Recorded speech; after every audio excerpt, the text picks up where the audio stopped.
Paris অলিম্পিকে মেয়েদের hockey ফাইনালে পিছিয়ে পড়েও চীনকে পেনাল্টি শুটআউটে ৩-১ ব্যবধানে হারিয়েছে ডাচরা। অলিম্পিক ইতিহাসে প্রথম দেশ হিসেবে নারী ও পুরুষ উভয় ইভেন্টের হকিতে একই আসরে চ্যাম্পিয়ন হলো নেদারল্যান্ডস। মজার ব্যাপার হলো দল দুটির হয়ে গোল্ড জিতেছেন প্রেমিক প্রেমিকা। শুক্রবার পুরুষ দলের হয়ে যেতেন থিস ভ্যান ডাম আর শনিবার তার প্রেমিকা পিয়েন স্যান্ডার্স। গ্রেট ব্রিটেনের প্রথম ক্লাইম্বার হিসেবে স্পোর্টস ক্লাইম্বিংয়ে স্বর্ণপদক জিতলেন টবি রবার্টস। ছেলেদের বোল্ডার অ্যান্ড লিড ইভেন্টে শনিবার সর্বোচ্চ ১৫৫.২ পয়েন্ট তুলেছেন তিনি।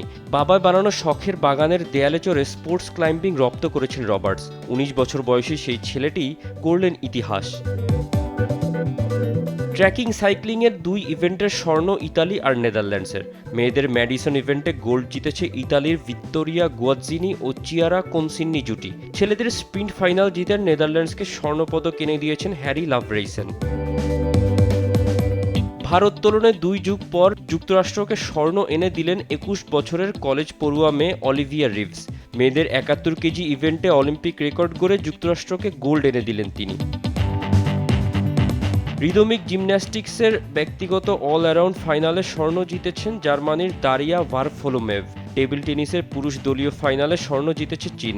সুইডেনের বিপক্ষে চীনের জয় ৩-০ সেটে। ফাইনালে রূপা জেতা সুইডিশরা দাঁড়াতেই পারেনি চীনের বিপক্ষে। একই বিভাগে ব্রোঞ্জ জিতেছে ফ্রান্স। ম্যারাথন সুইমিংয়ে স্বর্ণ জিতলেন হাঙ্গেরির ক্রিস্তফ রাজভস্কি। পুরুষদের ১০ কিলোমিটার ম্যারাথনে সাঁতারে চ্যাম্পিয়ন তিনি। ৬.৬ কিলোমিটার সীমারেখায় এগিয়ে গিয়ে আর ফিরে তাকাননি। রাজভস্কির স্বদেশী ডেভিড বেতেলহেমও ছিলেন পোডিয়ামে, পেয়েছেন ব্রোঞ্জ পদক।